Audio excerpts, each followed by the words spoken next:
மாதிரி வந்தேன். வரும்போது ஒரு கார் என் வீட்டு வாசல் முன்னாடி, அதாவது என்ட்ரன்ஸை பிளாக் பண்ணி இருந்துச்சு.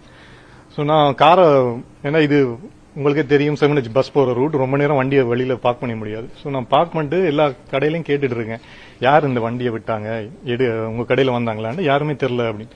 ஸோ ஒரு 20 மினிட்ஸாக நான் எல்லாரையும் கேட்டுட்டு வீட்டுக்கே ஃபோன் பண்ணேன், யாராவது நம்மள ரிலேட்டிவ் யாராவது வந்திருக்காங்களா, இல்லை காரை இங்கே விட்டுருக்காங்க அப்படின்னு.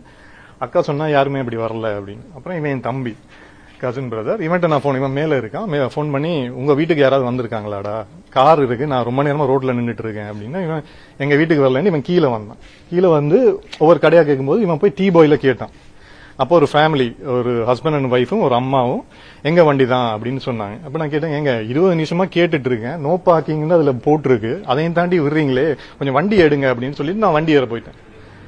அப்ப என் தம்பி அவ கேட்டிருக்கான், அவன் பெரிய பிக் பாஸ்ல வந்து அவன் பெரிய இவனா, வெயிட் பண்ண மாட்டானா அப்படின்னு கேட்டிருக்கான். அப்ப என் தம்பி கேட்டிருக்கான், ஏங்க உங்கள்ட்ட அவர் மரியாதையா தானே கேட்டாரு வண்டி எடுங்கன்னு. இப்படியே வாக்குவாதப்பட்டு இருக்கேன். நான் திருப்பி வண்டியில இருந்து இறங்கி வந்து, அண்ணா நான் ரொம்ப நேரம் வண்டியை ரோட்ல நிக்க முடியாதுன்னா சீக்கிரம் எடுங்க அப்படின்னு சொல்லி போறதுக்குள்ள சூடான காஃபி எடுத்து என் தம்பி மூஞ்சில ஊத்திட்டான். ஊத்திட்டு கழுத்தை நெரிச்சு கீழே ஆளை உட்கார வச்சுட்டு ஏறி உட்கார்ந்துட்டு இருந்தேன். ஒரு அண்ணனா நான் என்ன ப்ரோ பண்ணும், வந்து பிடிக்கிறேன், என்ன தள்ளி விட்டுட்டு எல்லா இடம் நிகத்தால கீறிட்டு இப்ப நான் அவங்களை தள்ளி விட்டேன்னு சொல்றேன்.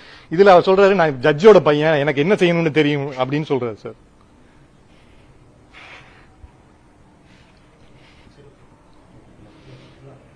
இல்ல சார், இது ஏதாவது ஒரு பிரச்சனை இப்படியே ஜட்ஜோட பையன் நான் என்ன சார் பண்றது? என் வீட்டுக்கு முன்னாடி வண்டியை நிப்பாட்டிட்டு எடுக்க மாட்டாரு, நான் ஜட்ஜோட பையன் என்ன பண்ணணும்னு தெரியும்னு சொன்னா. அதுக்கப்புறம் 100க்கு நான் 4 தரம் கால் பண்ணேன், எல்லாம் கட் ஆயிருச்சு. அதுக்கப்புறம் போலீஸ் வரும் வரைக்கும் அவங்க நின்று ஆகி பண்ணி வீட்டுல எங்க அக்காவை கூப்பிட்டு அசிங்க அசிங்கமா கேட்டுட்டு இருக்காங்க. அது வரைக்கும் ஒரு பிரச்சனையும் இல்ல. நாங்க போலீஸ் ஸ்டேஷன்ல போய் கம்ப்ளைண்ட் கொடுத்தோன்னே சொல்லு இல்ல அப்படி சொன்னது கிளியரா நீங்க கேட்டிருப்பீங்கன்னு நினைக்கிறேன். ஏன்னா நான் அவ்வளவு நேரமா நான் அவங்க கேட்டு இருந்த மாதிரி ரெக்வஸ்ட் தான் பண்ணது. நாங்க எதுவுமே அங்க ஆஷா நாங்க பேசவே இல்லை. பேசுறதுக்கு முன்னாடி மேல வந்து அவர் புஷ் பண்ணிட்டே வந்தவர், ஹஸ்பண்ட் வந்து புஷ் பண்ணிட்டு கை மேல வேலை வச்சுட்டே வந்தார். நான் சொன்னேன், கை ஏன் மேல வைக்கிறீங்க, நான் வாயால தானே பேசிட்டு இருக்கேன். பேசிட்டு இருக்கும் போது அவங்க லேடி வந்து டக்குன்னு சுடு காஃபி, அவங்க குடிச்சிட்டு இருந்த காஃபி அப்படியே எடுத்து மூஞ்சில ஊத்துறாங்க. சோ மூஞ்சில ஊத்துனதுக்கு அவங்க கையை தான் நான் பிடிச்சது. இப்ப நீங்க ஒருத்தவங்க குத்த வராங்க ஏதாச்சும் வந்தாங்கன்னா நீங்க தற்காப்புக்கு என்ன பண்ணுவீங்க, கை தடுக்க தானே செய்வீங்க. அந்த மாதிரி தான் நான் தடுத்தது, கையை பிடிச்சது. பிடிச்ச உடனே அவர் ஹஸ்பண்ட் வந்து கழுத்தை பிடிச்சிட்டு அப்படியே எனக்கு கீழே படுக்க போட்டு மேல ஏறி உட்காடுறாரு. நாங்க மேல எந்த ஒரு அடியும் எதுவுமே நாங்க பண்ணவே இல்லை. அப்ப வந்து எல்லாருமே இங்க வீட்டை சுத்தி இருக்கவங்க, கடையில இருக்கவங்க எல்லாருமே அவர் மேல உட்கார்ந்தவரை மேல தூக்கி தான் விட்டாங்க. அப்ப தர்ஷன் வந்து தூக்கலாம் செஞ்சாரு. மேல என் மேல அவ்வளவு பெரிய வெயிட், நீங்க அந்த வீடியோ நீங்க பாத்திருப்பீங்க, பாத்தீங்களான்னு தெரியல, வீடியோ நீங்க பாலிமர்ல இருக்குது பாருங்க. அவர் எவ்வளவு பெரிய வெயிட் இருக்கவர் என் மேல ஏறி உட்கார்ந்ததுனால தான் அவங்க எல்லாருமே தூக்க தான் செஞ்சாங்க.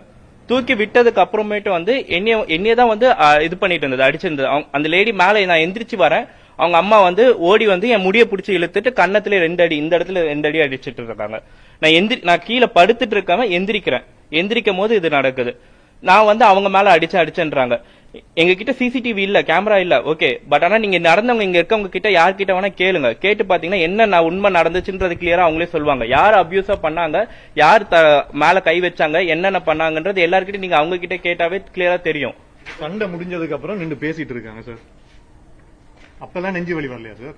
2 hours 3 hours பேசிட்டு இருக்காங்க எங்களோட அசிங்கமா. எங்க அக்காவை கூப்பிட்டு கெட்ட வார்த்தையா பேசிட்டு இருக்காங்க. இதுல ஒரு 50 பேர் நின்று இருக்காங்க. யாராவது ஒருத்தர் சொல்லிட்டு நாங்க ஏதாவது பண்ண ஒண்ணு.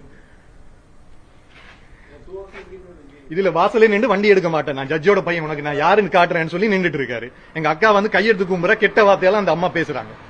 எங்க அப்பா எங்க ஜட்ஜோட பையனா இல்லையான்னு தெரியல, ஆனா வார்த்தைக்கு வார்த்தை நான் யாரு ஜட்ஜோட பையன்டா, எனக்கு என்ன தெரியும், உன்னை ரிமாண்ட்ல வைக்கிறேன் பாரு அப்படின்னு பேசிட்டு ஒரு மனுஷன் நான் ஏதோ பண்ணிட்டேன்டா உடனே ஹாஸ்பிட்டல் போவாங்களா, இல்ல 2 hours எக்ஸ்பிளைன் பண்ணுவாங்களா சார்? ஜட்ஜோட பையனா என்ன வேணாலும் பண்ணலாமா சார்? கம்ப்ளைண்ட் கொடுத்துட்டோம். போலீஸ் வந்து எல்லாரையும் போகும் வரைக்கும் அவங்க நின்றுட்டு தான், இல்ல நான் போக மாட்டேன்னு நின்றுட்டு இருந்தாங்க. அதுக்கப்புறம் நான் ஸ்ட்ரைட்டா கம்ப்ளைண்ட் கொடுத்துட்டு ஹாஸ்பிட்டல்ல போய் டிடி இன்ஜெக்ஷன் போட்டு வரைக்கும் ஒரு இதுவும் இல்ல. இப்ப அது திடீர்னு அவங்க ஹாஸ்பிட்டல் அட்மிட் பண்ணிட்டு ஏதோ பண்ணிட்டு கேஸ் போட்டுட்டு இருக்காங்க. எனக்கு என்னன்னே புரியல. சரி, இப்ப இது வந்து காமன் மேனுக்கு நீங்க நடந்ததுக்கு நீங்க சொல்றீங்க, எப்படி வருதுன்னு நான் கேக்குறேன். இல்ல இப்ப இதுவே வந்து மீடியா பர்சன்ன்றதால 60 பேர் இருந்தாங்க. யாராவது ஒருத்தர் சொல்லிட்டு நான் கை வச்சேன், இல்ல என் தம்பி கை வச்சான்னு இல்ல இப்ப இது வந்து மீடியா பர்சன்றனால தானே வெளியே வருது. இப்ப இதே மீடியா பர்சன் இல்ல, ஒரு காமனான பர்சன், இது தினமும் நடக்கிறது தான். வீட்டு முன்னாடி வண்டியை நிறுத்தி விட்டுட்டு ரெக்வஸ்ட் பண்ணி வண்டி எடுக்குன்னு சொன்னாங்கன்னா அவங்க எங்க மேலதான் ஆஷ் பண்ணிட்டு இருக்காங்க.